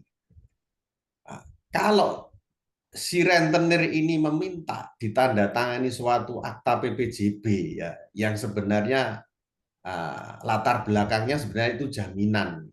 Jaminan itu artinya kan nggak boleh dimiliki oleh si kreditur, oleh si orang yang minjamkan uang atau koperasi yang meminjamkan uang itu. Itu menurut saya ya, untuk menguji kejujurannya itu ya. Oke, misalnya dipaksa tanda tangan akta PPJB dan kuasa menjual, tetapi di balik itu ada suatu misalnya kesepakatan tertulis di bawah tangan, dalam arti bukan merupakan akta notaris begitu, yang menerangkan bahwa akta PPJB dan kuasa menjual itu hanya akan dipergunakan apabila nanti si debitur atau orang yang pinjam uang itu one prestasi. Sehingga nantinya itu eksekusinya itu disepakati untuk dijual bersama. Nah, itu harus dituangkan dalam satu perjanjian tertulis. Kalau cuma menandatangani akta PPJB dan kuasa menjual itu, nah rumitnya di situ pada umumnya nanti debiturnya itu kalau di pengadilan itu kalah. Karena hakimnya itu hanya melihat secara formalitas, oh lah ini sudah ditandatangani akta PPJB. Bahkan di Pengadilan Negeri Surabaya itu hakim pernah mengatakan begini, lah ini kan sudah ditandatangani toh, sadar ini tanda tangan akta PPJB. Iya, ya goblok. Itu. Jadi hakimnya cenderung formalistik gitu. Nah, jadi menurut saya seperti itu, harus ada suatu surat yang menjadi menjadi bukti bahwa sebenarnya itu hanya formalitas gitu. Dan itu harus tertulis, menurut saya seperti itu. Sebenarnya kita ini juga punya pedoman. Jadi ada surat edaran Mahkamah Agung ya, surat edaran Mahkamah Agung nomor 4 tahun 2016 di rumusan Kamar Perdata, terutama Perdata Umum. Jadi kalau ada transaksi yang nilainya tidak wajar, maksudnya harganya itu tidak wajar. Biasanya kan terjadi begini. Ada contoh misalnya di Surabaya. Objek jaminannya itu nilainya sekitar 50 miliar, padahal pinjamannya cuma 6 miliar. Nah, itu di dalam akta PPJB-nya disebutkan 10 miliar. Nah, ini yang saya sebut sebagai harga yang tidak wajar, sehingga itu dikategorikan sebagai jual beli, terutama pembelinya ya dikatakan sebagai beretika tidak baik. Menurut pedoman Mahkamah Agung itu seperti itu. Tapi di dalam prakteknya di pengadilan, hakim itu tidak selalu tunduk pada itu. Ya mungkin karena kalau sudah begitu hakim tidak tunduk pada pedoman Mahkamah Agung itu mungkin ada sebul-sebulannya. Ya ada uang haramnya lah, sogok lah intinya. Jadi intinya seperti itu. Nah, apa yang disebut sebagai koperasi ilegal ya, kalau di dalam tema yang kita bahas malam ini, sebenarnya latar belakang dari diskusi ini sebenarnya koperasinya itu ya koperasi-koperasi legal saja. Tetapi perbuatannya itu yang kemudian mengarah ilegal. Ilegal ya dalam pengertian juga ngakal-ngakali itu ya, dalam pengertian melakukan perbuatan melawan hukum. Seperti contohnya begini, koperasi yang dimaksudkan itu kan termasuk begini. Nanti kalau debiturnya ini macet, gak bayar karena sudah terjerat bunga yang tinggi itu, lalu si bos yang dibalik koperasi itu bertindak seolah-olah dia menalangi pinjaman itu melunasi, tetapi kemudian orang ini dijerat, disuruh tanda tangan akta PPJB. Nah itu. Terus kemudian asetnya bisa dikuasai, bisa dimiliki oleh si bos yang notabene menguasai koperasi yang bersangkutan itu tidak berada di dalam struktur koperasi tersebut. Ini yang kalau menurut saya itu praktek seperti itu ilegal. Cuma sayang hal seperti itu kalau dilaporkan di dinas koperasi itu ya dinas koperasi juga tidak bisa berbuat apa-apa itu.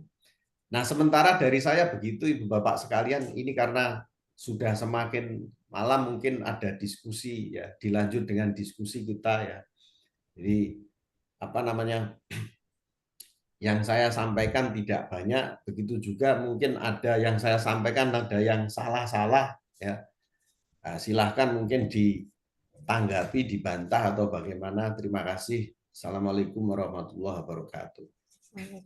Waalaikumsalam. Waalaikumsalam Terima kasih warahmatullahi wabarakatuh. banyak Pak Subagio supaya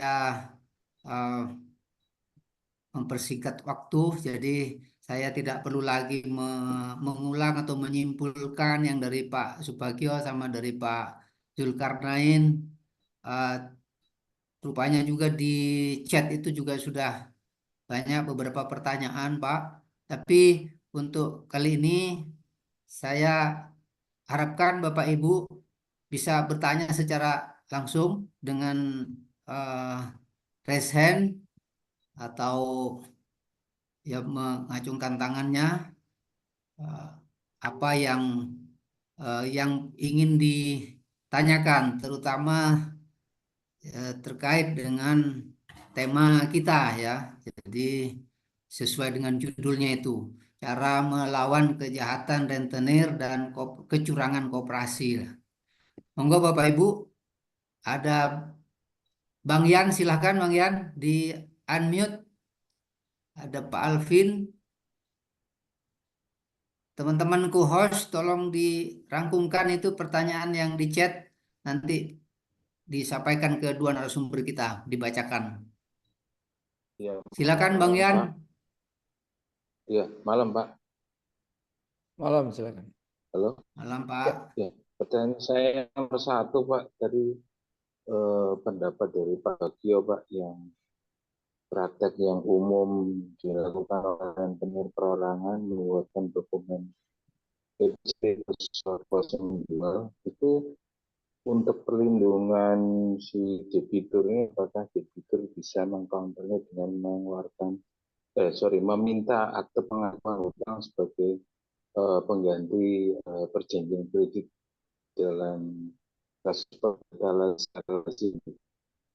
Terus pertanyaan nomor 2, khusus untuk koperasi simpan pinjam, karena itu ada juga yang melakukan channeling penjualannya distribusi dari fintech Pak. Nah ini satunya diatur oleh dinas koperasi, yang satu diurus oleh fintech Pak, sebagai dia crowdfunding. Berarti diatur oleh OJK karena dia PUJK, perusahaan pelaku usaha jasa keuangan. Ini gimana Pak untuk perjanjian kredit yang menyimpang? Terima kasih Pak. Ya, ditampung dulu Pak Bagio, ini sekalian ada dua. Silakan Pak Alvin, habis Pak Alvin Pak Nur Hadi. Baik, terima kasih Bapak untuk kesempatannya. Ini yang saya tanyakan, kalau andai kata kita kan kalau fintech tadi ya, itu kan ada yang diawasi oleh OJK. Salah satunya kalau kita leasing itu kan kita diawasi oleh OJK. Itu kita pinjam ya, berpengaruh ke ini, ke SLK ya Pak ya, SLIK ya. Nah kalau andai kata ternyata seperti fenomena pinjaman online ilegal, itu apakah berpengaruh ke SLIK itu Pak, BI checking itu loh Pak, dan apakah harus dibayar Pak itu Pak, untuk kalau andai kata kita terjerat utang yang dipinjol ilegal, yang tidak ada pengawasan di OJK, tidak terdaftar di OJK. Terima kasih, selamat malam. Oke Pak Nur Hadi. Terima kasih, selamat malam. Pertanyaannya mengenai memanfaatkan keadaan. Jadi yang tadi disampaikan mengenai rentenir yang melakukan PPJB, rata-rata debitur dibilangi seperti ini. Pak, ini hanya formalitas. Nanti pokoknya sampean 3 bulan kalau belum bisa bayar ya bayar bunga.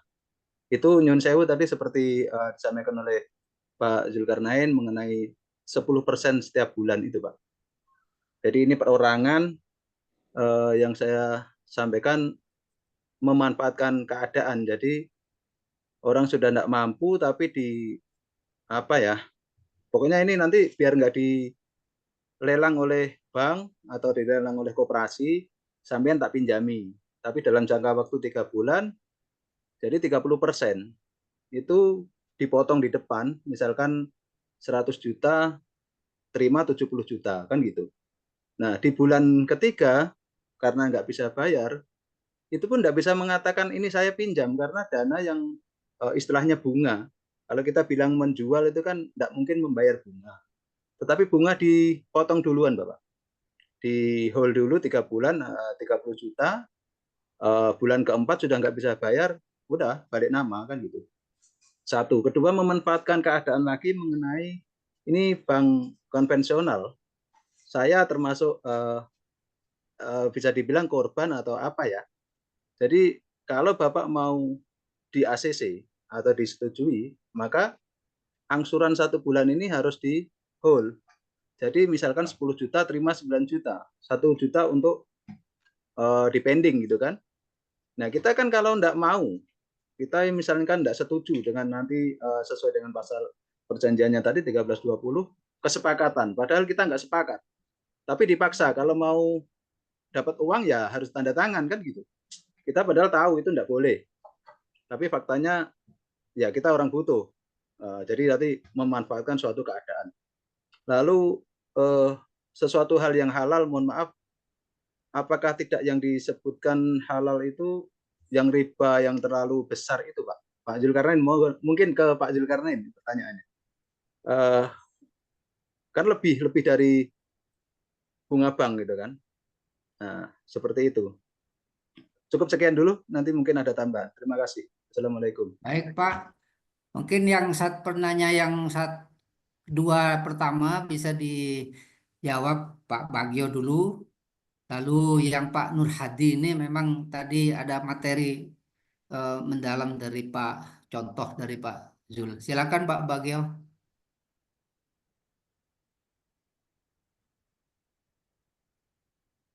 Baik, Pak. Meskipun saya juga sebenarnya tidak terlalu paham dengan pertanyaannya, saya coba nangkep itu ya. Yang pertama mengenai akta pengakuan utangnya itu bagaimana gitu. Nah, biasanya memang di dalam utang piutang itu ada yang namanya perjanjian utang piutang, ada juga yang namanya akta pengakuan utang. Akta pengakuan utang biasanya berupa akta notaris itu ya.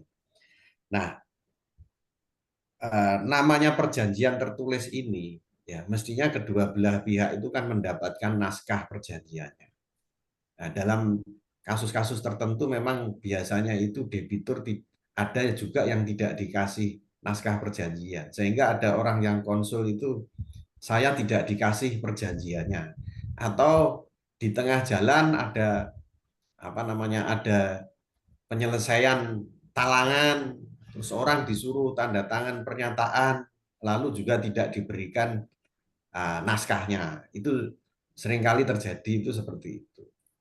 Nah, kalau sudah seperti itu bagaimana ya? Jadi secara secara taktik orang yang tidak diberikan naskah perjanjian itu kan bisa menganggap bahwa tidak ada perjanjian tertulis. Nah, itu yang kemudian nanti bisa muncul di pengadilan perjanjian tertulisnya itu kalau sudah menjadi masalah gugatan. Pak izin Pak, saya counter Pak. Tadi pertanyaan saya bukan maksudnya ke situ Pak. Maksud saya itu kan tadi kasus-kasus yang di PN sekarang itu ada PPJP plus surat kuasa menjual ya. Maksud saya itu untuk melindungi debitur ini apakah kita bisa membuatkan akte pengakuan hutang. Kalau akte pengakuan hutang notarial itu kan grose Pak, salinan Pak. Minutanya kan disimpan notaris Pak. Kalau dokumennya nggak dikasih, kita bisa minta ke notaris yang bersangkutan kan Pak. Maksud saya akte pengakuan hutang ini apakah bisa melindungi debitur sebagai pengganti perjanjian kredit Pak? Maksud saya gitu Pak. Oke. Ya itu Pak, justru kalau ada perjanjian utang piutangnya atau akta pengakuan utang, nah, maka kemudian bisa ditafsirkan bahwa PPJP itu formalitas. Tadi kan saya sudah menyampaikan juga, seandainya ya diakali oleh kreditur atau oleh si rentenir itu menggunakan akta PPJP dan akta kuasa menjual itu, nah, sebaiknya si debitur itu meminta supaya ada di baliknya itu atau di sampingnya itu ada suatu perjanjian tertulis bahwa PPJB atau akta PPJB itu merupakan formalitas. Jadi itu harus tertulis. Kalau cuma lisan-lisan kan nggak bisa dibuktikan. Atau kalau misalnya memang niatnya sudah licik seperti itu ya, niatnya sudah licik seperti itu, minimal ada pernyataan dari si kreditur ini secara tertulis bahwa nanti solusi apabila nanti utangnya itu atau apabila si debitur ini wan prestasi, maka penyelesaiannya adalah apa? Dengan menjual bersama terhadap barang jaminan tersebut. Makanya tadi saya katakan bahwa kalau seandainya disuruh teken akta PPJB dan akta kuasa menjual, maka si debitur ini harus punya bukti bahwa itu hanya formalitas. Nah, kemudian dibikinlah suatu surat atau perjanjian di bawah tangan itu. Nah, kalau si kreditur itu tidak bersedia, si rentenir ini tidak mau menandatangani suatu surat yang menyatakan bahwa apabila nanti si debitur ini wan prestasi maka dilakukan eksekusi, misalnya penjualan bersama terhadap barang jaminan. Misalnya dia tidak mau membuatkan surat atau tidak mau menandatangani surat semacam itu. Nah, ya kalau saran saya jangan dilanjutkan menandatangani akta PPJB sama kuasa menjual terus nggak ada awar-awarnya lain, nggak ada surat-surat yang lain yang menyatakan bahwa itu hanya formalitas, ya itu sama saja dengan masuk perangkap gitu. Maksud saya seperti itu, Pak. Nah, kemudian Pak, izin lagi Pak, maaf Pak. Setahu saya notaris keberatan Biar Pak, kalau dilanjut ada dulu, Pak klausul Alvin. tambahan, ada klausul tambahan yang tidak formal karena PPJB, IJB, PPJB atau IJB itu ya sebentar Pak. bisa dinaikkan langsung tanpa menghadirkan lagi pihak penjualnya, Pak. Bisa dinaikkan ke IJB. Ya, tadi saya tidak mengatakan klausul tambahan di dalam akta. Saya kan bilang ada surat tersendiri. Surat di bawah perjanjian di bawah tangan nggak apa-apa, nggak ada masalah. Yang penting ada bukti yang menyatakan bahwa PPJB dan kuasa menjual itu hanya sebagai formalitas. Jadi begitu. Jadi itu bukan dibuatkan di klausul tambahan di akta notaris, bukan. Itu dibuat di surat tersendiri yang itu tidak akta notaris, tidak ada masalah. Yang penting ada karena itu pernah Pak kejadian ya. Saya pernah menangani kasus di mana ruko dari klien saya itu dipinjam nama oleh orang lain, tetapi dibaliknya itu ada perjanjian di bawah tangan bahwa itu hanya dipinjam. Ketika itu menjadi kasus, menjadi masalah lah, perjanjian yang di bawah tangan itu yang bukan akta notaris itu tadi, itu bisa dipakai sebagai bukti. Nah, intinya seperti itu, Pak. Maksud saya kayak kasusnya Guru Soekarno Putra, Pak. Rumahnya di Menteng itu.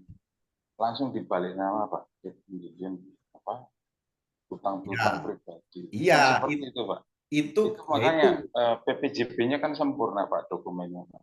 Ya, itu yang kalau saya kita naikkan ke AJB kan itu bisa, yang saya maksudkan bahwa yang bersangkutan memang tidak punya surat yang melindungi supaya tidak terjadi seperti itu. Jadi buruh itu dan lawannya itu kan tidak pernah punya kesepakatan yang menyatakan bahwa PPJB-nya itu hanya formalitas. Mereka tidak punya surat itu. Makanya itu kemudian gampang dibalik nama terus nggak bisa diperkarakan terus kalah kan begitu Pak. Ya karena memang nggak punya bukti gitu ya. Nggak punya bukti bahwa itu sebenarnya hanya formalitas saja.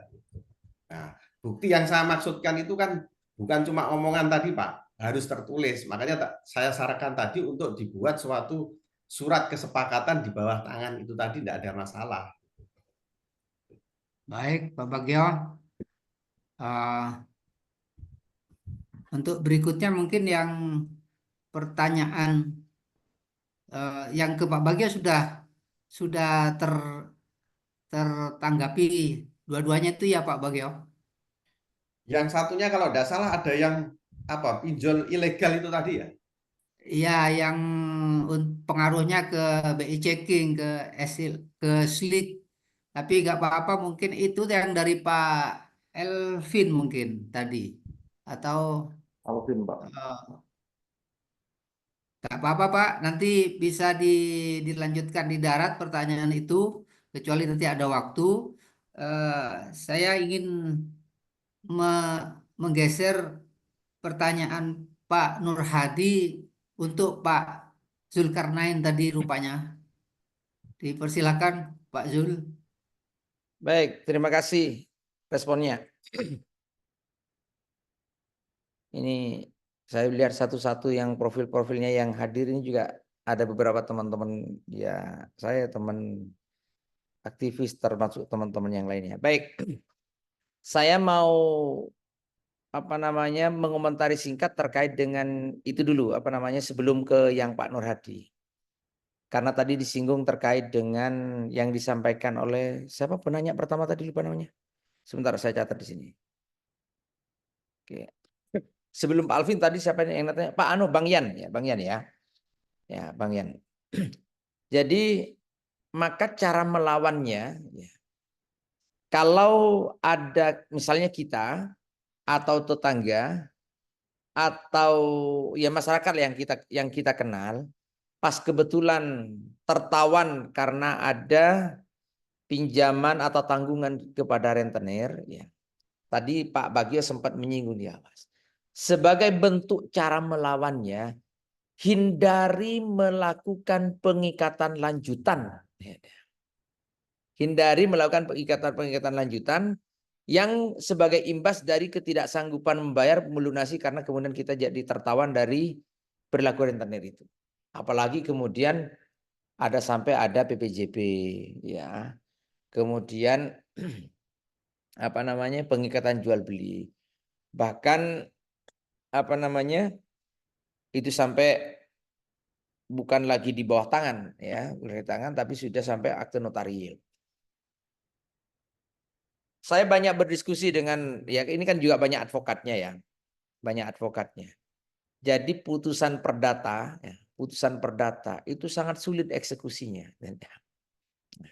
Sangat sulit eksekusinya, bahkan sekalipun kalau misalnya, mohon maaf sekiranya jujur barangkali pengalaman advokat ya. Kalau misalnya Anda dari pihak yang kalah kemudian mau eksekusi, sudah dibiarkan aja. Wong itu putusan perdata kadang-kadang itu hanya macan kertas katanya. Nah, maksud saya karena topiknya itu adalah bagaimana melawan rentenir, ya kejahatan rentenir dan juga koperasi curang itu dan macam-macam. Kalau Anda memang sudah ada pengikatan pinjam meminjam sebelumnya, kemudian punya tidak sanggup karena kondisi kemudian untuk melunasinya, ya. Kan ketika pengikatan awal mungkin ada agunan atau pinjaman apalah dan seterusnya. Kan sudah ada itu. Maka sedapat mungkin kalau kemudian diminta ya sudah, kalau misalnya bisa tapi ini nanti tak tunggu 1 bulan tapi sebagai jaminan ini ada PPJB ya. Nilai objeknya itu misalnya 50 miliar kemudian dihargai 10 miliar misalnya, atau misalnya 50 juta dihargai 10 juta ya, sehingga nanti kalau misalnya ini kamu betul nggak sanggup bayar, maka objek ini kemudian aku beli dengan harga 10 juta misalnya. Kenapa 10 juta? Atau yang lainnya lah teknis-teknisnya. Nah, untuk menghindari yang semakin parah, maka biarlah ya kalau misalnya nggak mampu, ya kan sudah ada pengikatan di awal ya, ada perjanjian terkait dengan pinjam meminjamnya. Kalau kita dianggap wan prestasi atau karena tidak sanggup membayarnya, biarlah kreditur ini mempermasalahkan secara hukum ke pengadilan misalnya menggugat. Nah, di pengadilan itulah ya, kemudian sebagai tergugat ya sampaikan saja. Karena apa? Hakim itu akan memperhatikan. Tadi disampaikan oleh pengalamannya oleh Pak Bagio itu. Dalam praktek hakim itu akan memperhatikan sekiranya bunganya terlalu besar menjadikan sebab tidak sanggup, maka akan diminta disesuaikan dengan bunga yang berlaku secara umum di perbankan. Sehingga kalau sampai kemudian ada pengikatan, ya sebagai bentuk tanggungan saya bahwa saya akan membayar punya tanggungan, kemudian buat misalnya surat pengakuan utang. Ya, surat pengakuan saya punya utang segini, apalagi kemudian ditambah dengan PPJP ya maupun yang lainnya, maupun menambah aset-aset lain. Saya tulis kalau di materi yang tadi di bagian akhir saya tambahkan beberapa catatan dari diskusi. Nanti barangkali saya share ulang karena ada beberapa catatan. Itu salah satunya adalah melawannya itu adalah dengan menghindari untuk melakukan pengikatan tambahan. Ya, biarlah ini berproses secara hukum, ya, hukum. Ya, itu yang pertama. Kemudian terkait dengan dari Mas Alvin tadi itu terkait dengan sistem layanan informasi keuangan, ya. Jadi dulu ada namanya SID, kemudian ada namanya BI Checking, kemudian sejak 6 tahun yang lalu itu berubah nama menjadi aplikasi setelah ada OJK ya, dan OJK itu kemudian ada namanya Sistem Layanan Informasi Keuangan ya, SLIK atau SLIK ya. yang kemudian kita ngecek apakah nama kita itu di blacklist ataukah kemudian orang baik menurut sistem layanan informasi keuangan itu. Nah, kalau misalnya kemudian kita di blacklist, ya, maka kemudian kita akan tercatat di situ kalau antara 24 bulan artinya 2 tahun sampai 5 tahun itu akan muncul di situ. Nah, ada pertanyaan tadi di bagian akhir dari Mas Alvin itu, apakah harus dibayar? Ya. Jadi kalau memang yang ada di Slick itu memang profil kita begitu, mungkin punya tanggungan macet ke bank ini. Kalau memang benar, ya kalau pengen segera hilang dari daftar blacklistnya di BI Checking atau yang sekarang namanya Slick itu, yang sudah ditangani oleh OJK itu, ya memang harus diselesaikan. Jadi kalau ada pertanyaan, apakah nama kita yang sudah di blacklist di Slick itu kemudian bisa hilang? Bisa, ya. Bisa apabila bisa semakin cepat itu apabila sudah dilunasi kalau punya tanggungan, ya diselesaikan. Kalau misalnya ada memang profil gitu. Tapi kalau misalnya itu ada kesalahan ya dalam blacklist yang itu bukan profil kita sesungguhnya, ya ajukan BI Checking dulu ke Bank Indonesia, kemudian minta ajukan di situ kan ada aplikasinya untuk kemudian memperbaiki data kemudian menghilangkan dari blacklist itu. Kalau memang sudah punya riwayat profilnya apa yang tampil di Slick itu kemudian tidak sesuai dengan profiling kita. Itu yang untuk Mas Alvin. Kemudian untuk Pak Nur Hadi tadi ya, untuk Pak Nur Hadi sebentar saya buka catatan saya. Jadi kasih, Pak. terkait dengan memanfaatkan keadaan itu yang pertama tadi ya, memanfaatkan keadaan. Terkait dengan misalnya disuruh ya sudah terpaksa dan macam-macam. Oleh karena itu, maka apakah itu kemudian bagaimana misalnya melawannya ya yang keterpaksaan ya tadi sempat saya singgung mengenai prinsip-prinsip konsensualitas ya tadi. Jadi kalau misalnya dipaksa atau terpaksa ya maka itu hindari. Kamu kalau tidak mau ya boleh nanti ini kamu harus tanda tangani, harus melakukan ini dan seterusnya.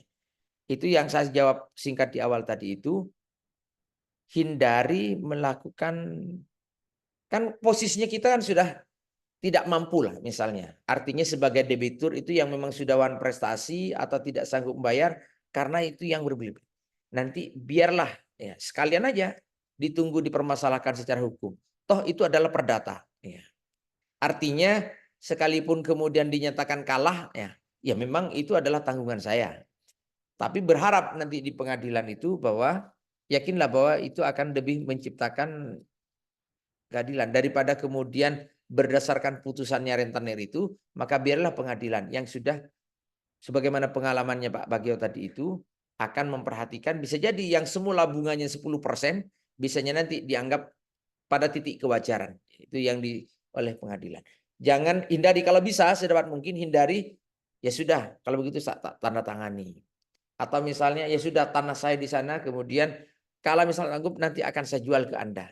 Itu tertawan nanti ya, tertawan apalagi kemudian dengan harga yang murah disebutkan di situ. Oke, kemudian berikutnya terkait dengan salah satu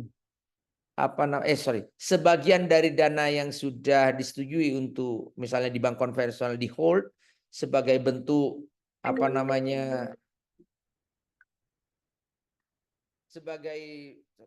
sebagai bentuk tanggung jawab ya. Sebagai bentuk tanggung jawab dari nasabah atau debitur ya. Maka itu kan jaminan ya. Itu kan standar kontrak memang klausula baku ya, klausula baku. Bagaimana ya, melakukannya? Itu kan menurut Pak Adi itu kan nggak boleh. Nah, cuma kan memang bank itu posisinya ya kalau setuju silahkan tanda tangani ya. Kalau nggak setuju silahkan cari bank lain. Itu yang disebut memanfaatkan keadaan. Sehingga memang itu sulit untuk itu. Ya. Tetapi ya apakah standar kontrak itu kemudian yang dilakukan itu tidak bisa kemudian ada penyesuaian? Kalau ada indikasi-indikasi itu kemudian menyimpang, apalagi menyimpang BMPK, kemudian menyimpang dari ketentuan-ketentuan OJK, itu kan bisa diproses, ya, dokumen-dokumennya. Tetapi sekali lagi kalau misalnya sudah kontrak, memang ya kesulitan karyawan. Karena itu berlindung dari standar kontrak. Kalau setuju ya silakan. Ini adalah kebijakan korporasi kami dan seterusnya. Ya. Itu kan ini kan. Tetapi artinya seperti yang saya sampaikan di awal, itu juga sudah tidak bisa dikriminalkan karena itu berhasil perjanjian. Tetapi bisa melakukan advokasi dengan cara yang lain mengenai perbankan. Ya. Bahwa korporasi, ya, mohon maaf ya, ini praktik ya. Saya terlibat dalam penyusunan Perma nomor 13 tahun 2016, Peraturan Mahkamah Agung nomor 13 tahun 2016. Bahwa korporasi itu yang paling ditakuti apabila kemudian dicitrakan negatif. Ya. Dicitrakan negatif. Jadi lebih takut kepada rame negatif di medsos ya, daripada kemudian putusan pengadilan. Apalagi putusan pengadilannya tidak ada putusan tambahan, diumumkan putusannya. Artinya kemudian bisa disampaikan di ranah publik terkait dengan keluhan masyarakat, aduan masyarakat terkait dengan praktek-praktek perbankan, bank konvensional maupun koperasi, sekalipun koperasi legal, apalagi koperasi yang ilegal, ya, yang itu adalah menyimpang dan tidak memperhatikan keadilan ekonomi bagi masyarakat. Ya, memang itu tidak salah. Ya. Sama dengan rentenir tadi itu kan, secara hukum dia meningkatkan bunga yang tinggi itu ya sah-sah saja, itu kesepakatan. Tetapi kepatutan itu yang juga perlu diperhatikan. Oke, itu. Kemudian yang terakhir dari Pak Hadi tadi, ya jenengan kan sudah meskipun bertanya tapi sekaligus jawabannya ada di pernyataannya Pak Nur Hadi. Ya. Jangankan sampai besar yang nggak wajar seperti itu, ya.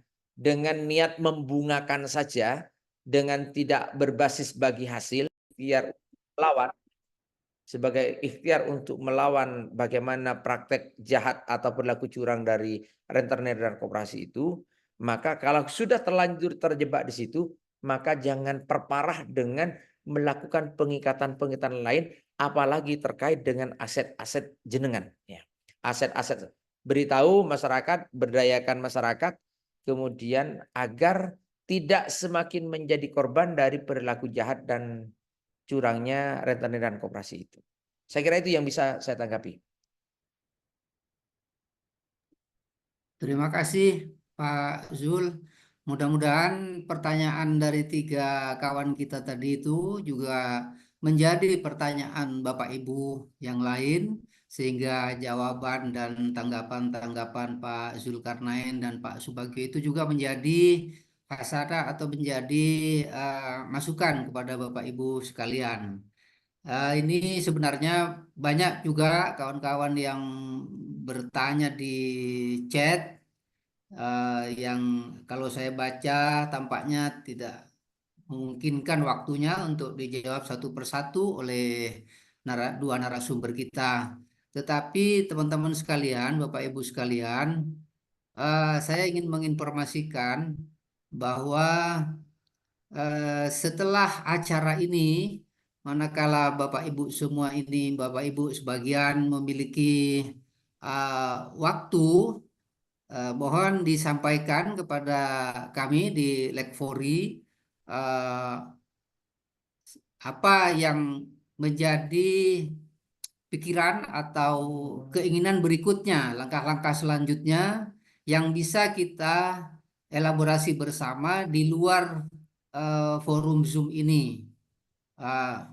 Sehingga pertanyaan-pertanyaan dari Bapak Ibu yang juga melalui tulisan atau yang belum tersampaikan malam ini bisa disampaikan melalui nomor WA Lekvori yang sudah Bapak Ibu ketahui bersama.